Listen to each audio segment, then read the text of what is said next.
Magandang oras po sa inyo pong lahat mga guys. Bale, ngayon na naman po tayo nag-vlog kasi busy po tayo sa mga nakaraang araw mga guys. Grabe.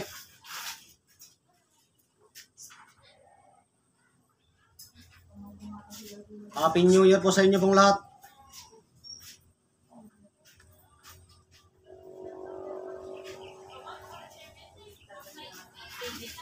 Meron lang akong share sa inyo mga guys. Ay yung magbabagong taon po o mag New Year. Mamayang alas 12:05 o alas 12:10. Mga 12:05 o 12:10 mga guys. Basta lampas po ng 12 midnight. Ano na po yun? Bagong taon na po yun mga guys. Bagong taon. Huwag nyo pong eksaktuhin yung 12 o'clock kasi may yung orasan po natin hindi pantay-pantay. Hindi pantay-pantay yung orasan natin. Mamaya sa atin halimbawa sa relo mo, alas 12 na. Yung sa ibang relo, 11:55 pa lang. Ay hindi po pantay-pantay mga guys. Kaya mas sigurado po yung mga gagawin natin ito mga 12:05 o 12:10. Yan. Mamayang magbabagong taon po. I-share ko lang sa inyo ito mga guys. Pero nasa inyo pa kung gagawin nyo Nasa inyo yan. Hindi ko po kayo pinipilit. Hindi po kayo pinipilit kasi may kanya-kanya po tayong ginagawa sa pagpasok ng bagong taon po. May kanya-kanya po tayong mga ginagawa. May yung mga natututunan po natin sa ating mga lolo, lola. Yan. Yung iba nagsasaboy ng barya, mga ganun. Pero ito din po yung sasabihin ko sa inyo mga guys. Pero nasa inyo kung sundan nyo o gayahin nyo mga guys. Nasa inyo yan Basta ito yung sasabihin ko sa inyo.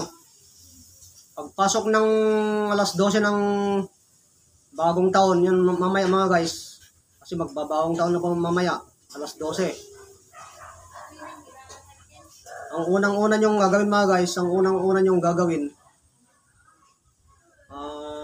kasi gagawin ko po yun Ang unang-una po natin gagawin ay maliligo po tayo, maliligo. Yung lagyan natin yung timba ng asin. Kahit isang ganyan asin isang dakot. Lagyan natin ng asin yung timba.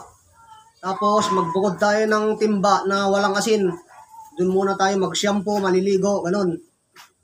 Tapos, yung pangbanlaw po natin ay yung timba na may tubig na may asin po.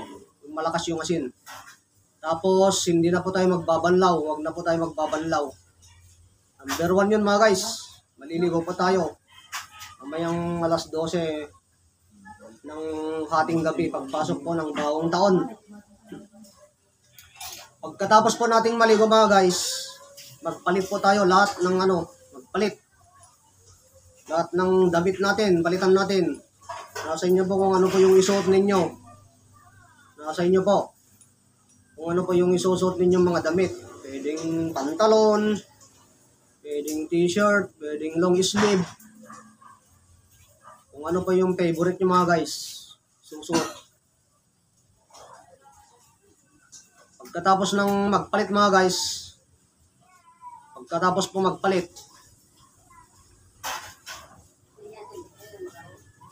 kunin nyo po yung mga guys. Kunin nyo yung mga mag-ipon po kayo ng barya. Magpabarya na kayo mga guys, magpabarya. Yung may kulay dilaw yan May kulay dilaw. May kulay dilaw na barya, pwedeng 5 pesos. Pwede ring 10 pesos mga guys, pwede ring 10 pesos. Yan, pwede rin 10 pesos, mga 10 pesos, 5 pesos na kulay gold, yan.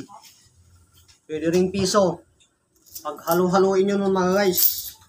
Paghalo-haluin nyo, tapos isaboy nyo sa mga guys, sa harapan ng bahay po ninyo. Harapan ng bahay ninyo, papasok. Papasok mga guys. Andito yung demonstration. Papakita ko pa yung demonstration. Ito mga guys, oh.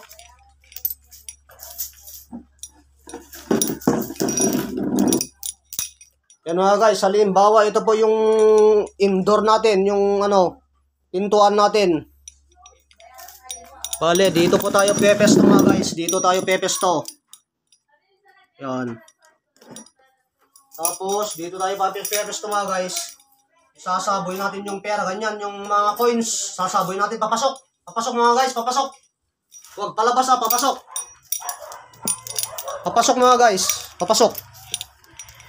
Sasaboy natin yung coins natin. Papasok. Huwag yung palabas ha. Saboy natin mga guys, pero pagkatapos ng saboy natin ng coins mga guys, pagkatapos po ng pagsaboy natin ng coins, ay palampasin po ng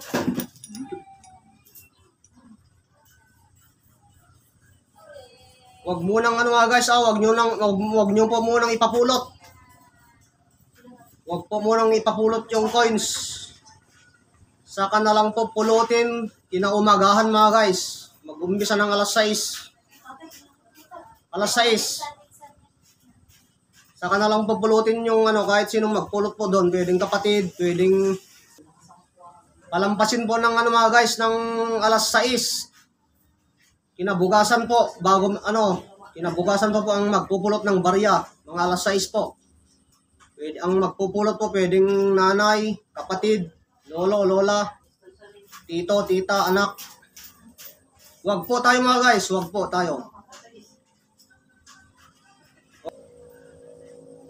Sabihin niyo po muna, kinabukasan po magpulot, pwede na po magpulot. Bukas, kinabukasan. January 1 na po yun, kinabukasan. January 1. Doon na po pwede magpulot mga guys, alas 6. Alas 6 ng umaga yan. Hindi na po magpulot doon. Huwag niyo po munang ipapapulot mga guys. Tapos pagkatapos niyo magsaboy po mga guys, pagkatapos ng magsaboy, punta po tayo agad sa taas, sa kwarto natin, kwarto. Punta po tayo agad sa kwarto. Mga guys, magtirik po tayo ng harap po tayo o luluhod sa bandang silangan o sikatan ng araw. Bandang silangan o sikatan ng araw at magtirik ng 3 kandila mga guys na puti. Magtirik ng 3 kandila na puti at magdasal po tayo ng Ama namin, masampalataya, Panginoong Maria, sa kalwalhati. Yung mga ibang relihiyon mga guys, nasa inyo na po kung ano po yung mga sekreto nyong pagdarasal. Basta magdasal po tayo. Galing sa ating puso, sa ating Diyos Ama. Magdadasal po tayo. Tapos kausapin natin ang ating Diyos Ama, magpatawad. Sabihin natin, hingi tayo ng kapatawaran sa Kanya. Saka patawarin tayo humingi tayo ng tawad sa lahat ng ating nagawang kasalanan. Patawarin ang lahat ng nagkasala sa atin. Alisin natin ang kuot galit sa ating kapwa.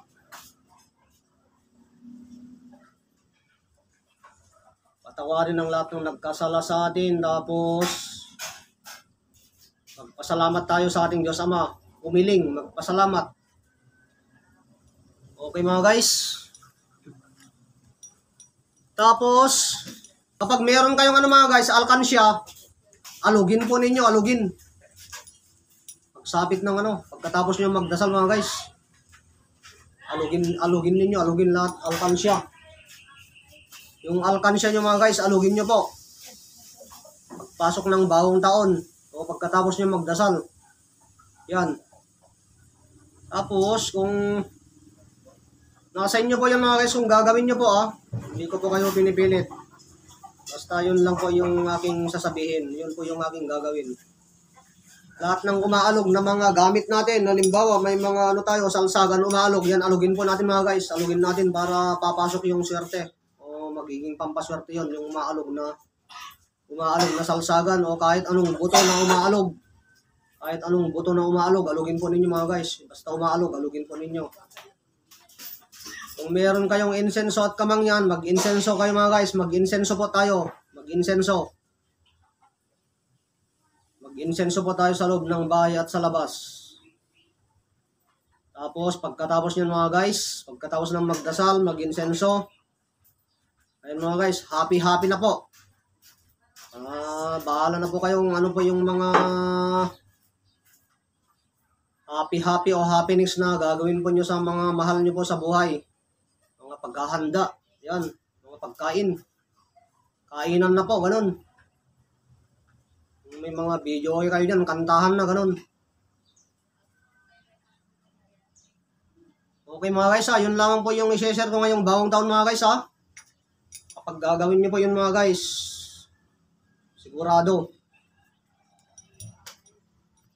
sigurado mga guys, suswertehin po tayo sa sa buong taon. Suswertehin tayo. Basta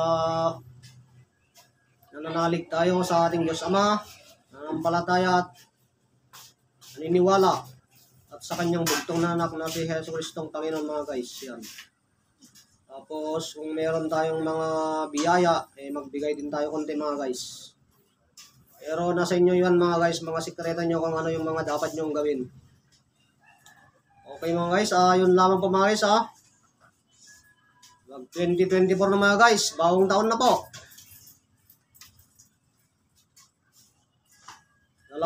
Magbabagong taon na mga guys New Year na po. 2024